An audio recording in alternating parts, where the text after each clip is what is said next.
ឥឡូវគឺយើងមកដល់ភ្នំសំពៅហើយគឺយើងមកចកាដូងបោះឪយើងនឹងឯងចឹងនាំកូនដើរមើលពេញនឹងទៅដោយសារគ្នាមិនដែលបានដើរចឹងទេហើយម៉ែនេះគឺរៀបរាប់ប្រាប់ថានឹងដូងណាកូនចឹងដោយសារកងអត់នៅចឹងគឺយើងដើរធួប្រហែលអ្នកម៉ែកូនឪនឹងឯងដើរលុកលុយឯងទៅដល់ក្រោយហ្មងហើយដូងវាមានចាស់មានខ្ចីដែរចឹងណាហើយ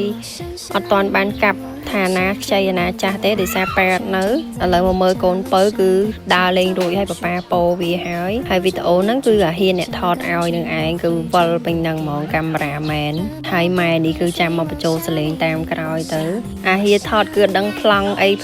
ទេគឺដើរតាមម៉ែពេញហ្នឹងឯងហើយបើកូនកដាលវិញគឺធ្លាក់ស្មារហូតអាវគេហ្នឹងហើយមកមើលអាដូងមកធ្លាយនេះគឺវាប្រហែលជាចាស់ហើយ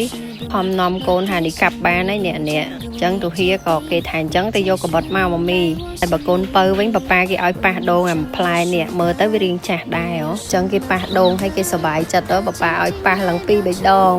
វីដេអូហ្នឹងគឺចប់ត្រឹមកូនពៅប៉ះដូងនឹងឯងគឺមិនបានបេះ